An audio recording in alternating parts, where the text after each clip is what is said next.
Well, good evening and welcome to PJNET. It is Renew US. It is Tuesday night, a night that we set aside for praise and worship.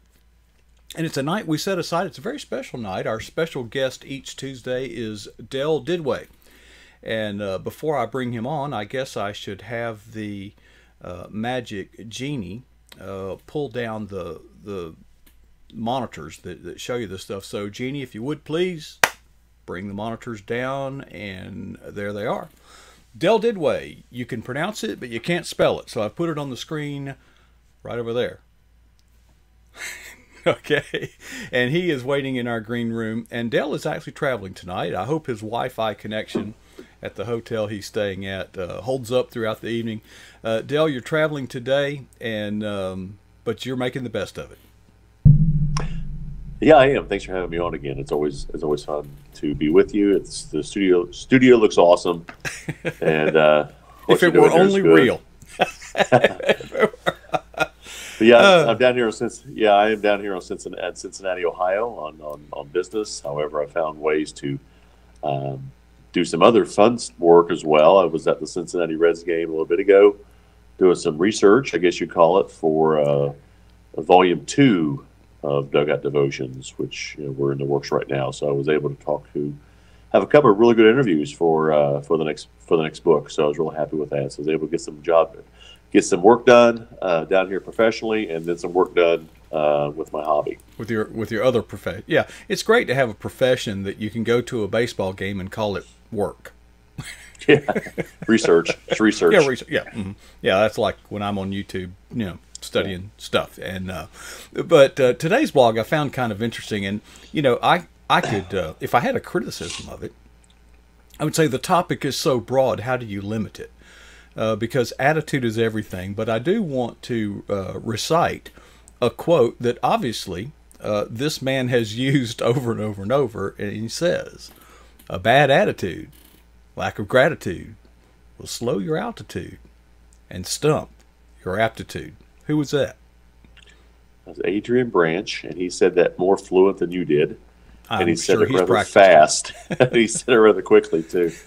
But Adrian has a really good inspirational story, and if you read the blog, everybody who's read the blog, he was a really good player at Maryland. I remember watching him because he played with Len Bias, who tragically died. He was drafted by the Celtics and was going to be the savior of the Celtics when Larry Bird retired, and Len Bias died tragically. But Adrian played with Len. He was a high prospect. He was a fantastic player. But he describes himself as having a lousy attitude. When there was a timeout called, he would wonder. He would wonder when he's going back in. Didn't care what was going on in the game. And basketball legend who is the logo for the NBA, Jerry West, was there and approached him and said, what we're seeing on the court's great. What we're seeing off the court stinks, and it's going to hurt your draft. Well, I think there's been a shift. I know that when I was playing football, if we dared pay attention to anything going on in the stands, for example, it just didn't happen. We knew better. The truth is, I think that if you're focused on what you're doing on the field or the court or the diamond or wherever you happen to be, you should not be situationally aware of things happening outside of that. You need to stay very, very focused. And I see players turn to the crowd and start acting. It's like, hey, you want to put on a skirt and join the cheerleaders. And I think it's rooted in narcissism. It's about guess who. Oh, that's all it's about. And that's why the old basketball days is I'm not saying anything bad about the NBA, but the NBA of old was when guys played hard and they were out to win, and they didn't care about anything else. They didn't care about beating their chest if they dunked the ball, or in the NFL if they scored a touchdown, dancing. I mean, I don't do that. Every time I close a deal, or every time during my job, I don't celebrate and go out and dance around. If I do what I'm paid to do. So I know a lot of folks like that. Some people like that, but I think it's kind of well, unfortunately, it has become part of the show. And I can remember when professional wrestling was actually wrestling. It was an athletic event. When was that? Okay.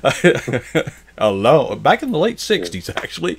Yeah. But it becomes entertainment. And of course, at the end of the day, football is entertainment. But to me, football is life. And like you said, celebrating in the end zone is something. Would we have done that? We would not be playing the rest of that game, and we would have a rough week in practice the next week.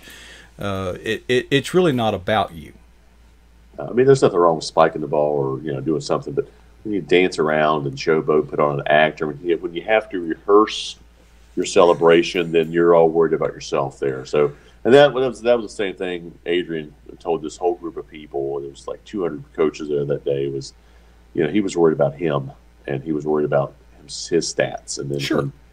Jerry West told him, you're not going to get drafted unless you change your attitude. Yeah. That kind of woke him up.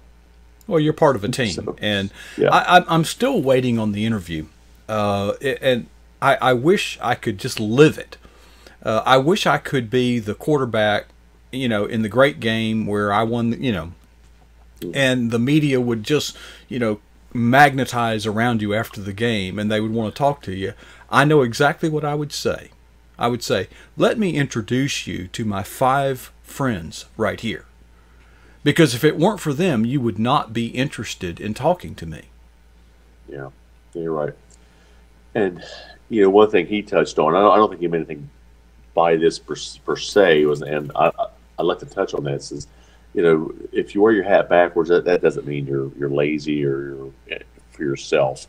But some athletes, like when my son played baseball, his coach said, if I see any of my players anytime, I don't care, during the season, with your hat on backwards, he said there's going to be a price to pay. Mm-hmm. And you represent your school. If you wear that hat, wear it right.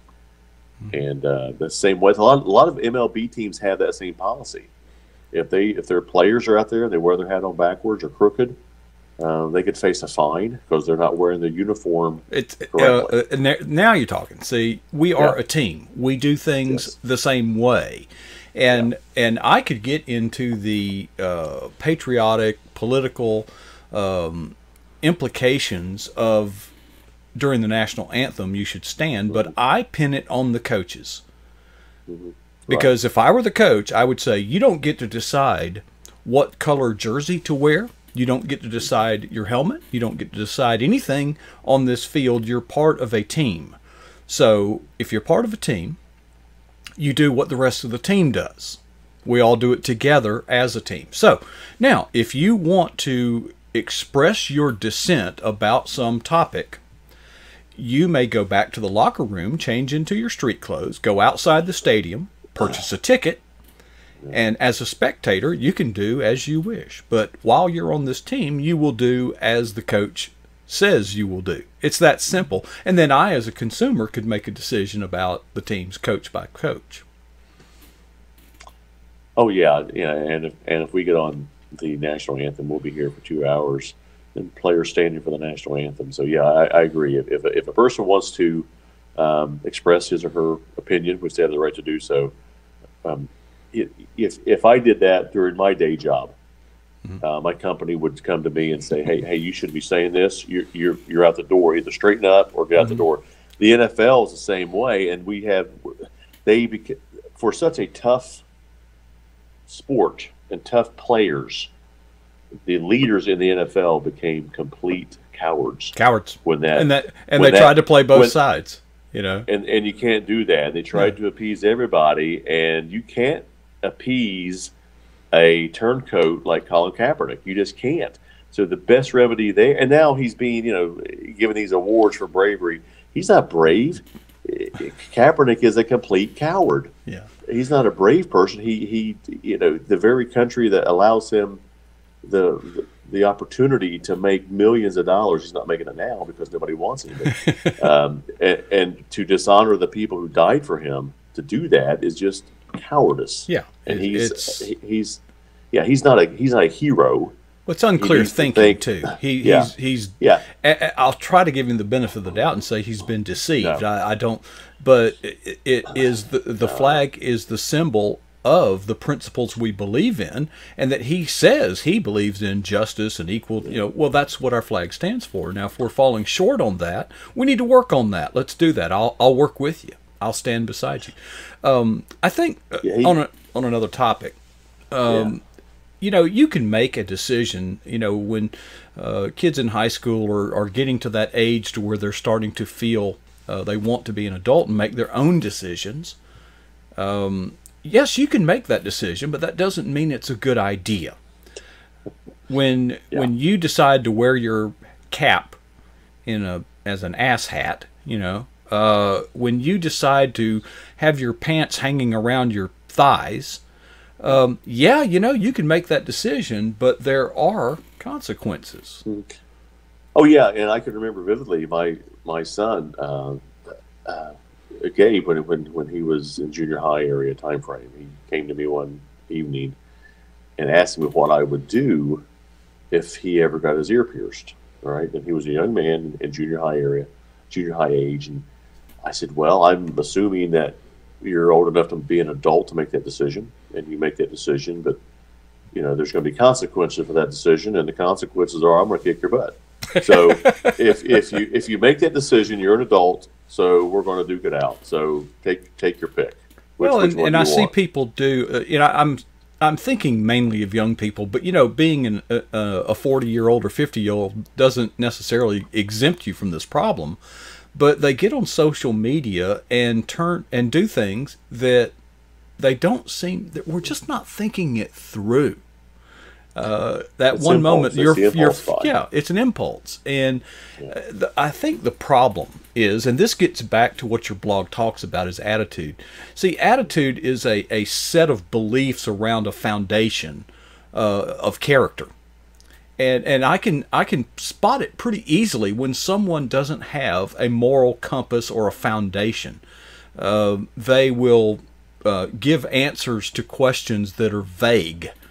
It's a lot easier in life if you believe in something and then stand by it than it is to always be trying to anticipate what does the other person or the other group of persons want to hear, what will appease them, what will offend them. The truth is the truth. Why can't we just state it? And if you have principles, it's a lot easier. Yeah, exactly. I think the younger generation, some kids were fed this line that I call a bunch of bunk, is express yourself. It's okay. Express yourself. Do what you want to do. Yeah, you can, but like you said, there are consequences to everything you do. If a person goes out and gets 19 tattoos on their face, they're probably not going to be hired with a good job that deals with the public. So you think things through on this end. Amen. And it may seem cool at the time, and everybody in the school may love it, but nobody's going to hire you. So okay, well, the fact of the matter is we all seek the approval of others. We all seek affirmation. I think that's a very fundamental human need. So when you go out and get all those tattoos and pierce your lip and nose and all that kind of stuff, what you're trying to do is win over the affirmation of whom? Okay, well, your friends. Well, let me ask you something. What can your friends do for you? Okay, outside of the fellowship and the good times and the partying, but what about your future employer? What about your career path? You're making decisions now that doors are closing, and it seems like you're selling yourself short when you do that kind of thing. I used to have these loud mufflers on my car. Well, that makes you more conspicuous to law enforcement. Yeah, I remember when my youngest son was, we were talking to him about possibly playing ball at the next level in the college. Our coach said, "Look, scouts are going to come to the game 2 or 3 hours before you get there, and they're going to watch how you pull in your car. They're going to listen to see what music you're playing. They're going to watch you go to the game. They're going to watch how you talk to people. They're going to watch how you treat your parents. They're going to watch you, not necessarily play, because anybody can play. Because they said if they're going to bring you on their team, they want you to be a member of the team and not be causing a ruckus. So how you present yourself does matter, and how your attitude does matter to people out there who are going to hire you or do something else for you. And if you have a lousy attitude, then you're just You're just saying, I don't want to succeed. I just want to be on my own. So Adrian's whole talk was, if you don't turn it around, you're going to find yourself without anything. It's often been pointed out to me. For example, we had one of our star players, the fastest guy on the team. Well, he just skipped a practice. He did not play that Friday night, and it hurt without him. But as a coach, you've got to remain steadfast and have some principles and say, we're a team. You don't get a pass. If you're not in practice, you're not going to play. A good coach will do that. He knows it'll be detrimental at times, but there was a high school basketball coach in our area that the best player ran the team. And if he came in late, or he could do anything, and the kid played. And as a matter of, that kid's not doing a whole lot right now. That was 10 years ago. He's struggling, and because he was given everything. But if he would have been disciplined and said, "You're sitting out the first half," he would have said, "Oh, wait a minute. Yeah, there's consequences for my there actions." But this coach did this kid a disservice by it. But there are a lot of good coaches who would set their best player down if need be. Yeah, it's best in the long run. Yeah. And I wonder sometime about these adolescents and young men and young women. The day's going to come when they are going to be in leadership positions. What is the prospects for future generations if that's what we are enabling them to do? Yeah, you're right. And so we need more folks like Jerry West, who set Adrian Branch down and said, your draft's not going to happen unless you turn your attitude around. And he did. And what Adrian told all these coaches was saying, talk to your players. The attitude does matter. And it matters everywhere. I mean, I was having dinner tonight, and the waitress had a great attitude. Guess what? She got a nice tip. Mm-hmm. So this stuff does matter, and your attitude matters. And be excited, and you don't have to be a cheerleader, rah person all the time, but you do things right and do things with conviction, and don't let a bad attitude, because that's contagious. Well, and there's times when it's hard to maintain a good attitude. I mean, Dale, you churn out copy week after week after week, and you were very transparent today, and you just said it just wasn't there. I didn't have it. I spent all week writing. I'm writing a book, and so I'm writing chapters every day, and some other things on the side too. And I just couldn't find it. So the first time in 2.5 years, I didn't have a blog, but I was drawing. I said, "Hey, I don't have it this week, so I'm gonna run another one." But that's the way it goes. Well, it's like sometimes in bowling you'll have a bad frame. In golf you'll have a bad hole. In football you'll have a bad game. So the question, if you're a boxer, you get knocked down. The question isn't, are you going to have a bad day? The question is what? Are you going to get up, and are you going to keep going? That's the question. Are you going to keep striving, and you're going to, keep swinging? Yeah. Keep going for it, because you're not going to get a hit if you don't swing. So I learned a lot coaching, because on Friday night we would play the game, and now we had a routine. If we lost the game, okay, we would never try to review the film on Saturday. We needed Saturday to decompress and kind of get over the emotion of it all. Then on Sunday after church, we would go to the gymnasium, and we would watch the game film, and we had to watch each play 11 times because we graded each player. That's right. And we would try to find areas where we could improve. We would try to find areas of opportunity for the next week. And that would help shape how we developed our practices for the following week in order to win the next game. Now, that's what we did when we lost. What did we do when we won?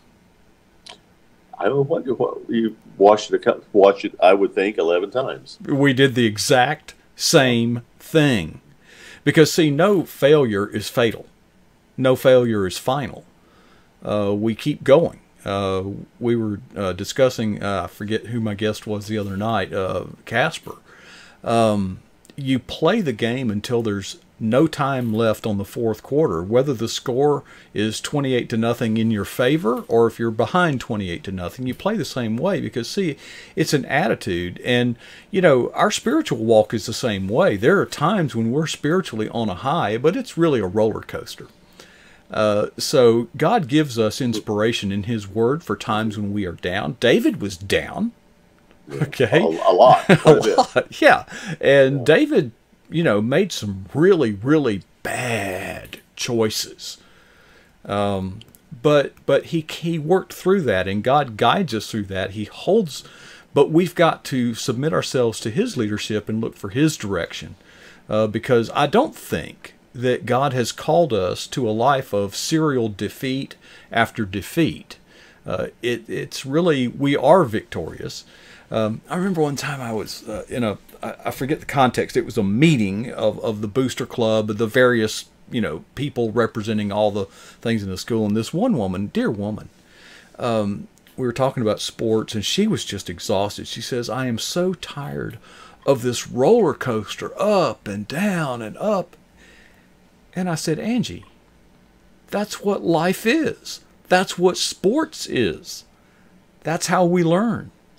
And I think there's a lot to be said about perseverance. But we depend on each other. There are times when our brothers and sisters are having a bad time. We just need to be there for them. Yeah, and in fact, that was the exact same thing. I was talking to Curtis Granderson today. He plays for the Miami Marlins. A great storied career. He'll be in the Hall of Fame one of these days. But he said that today. He said, I thought the guys who were just sometimes they just need somebody to talk to. Mm-hmm. And so that's a great thing to be. But it all starts with your attitude. And I want to hear you say that quote one more time, a little faster this time. Like Adrian said, he just whipped it off.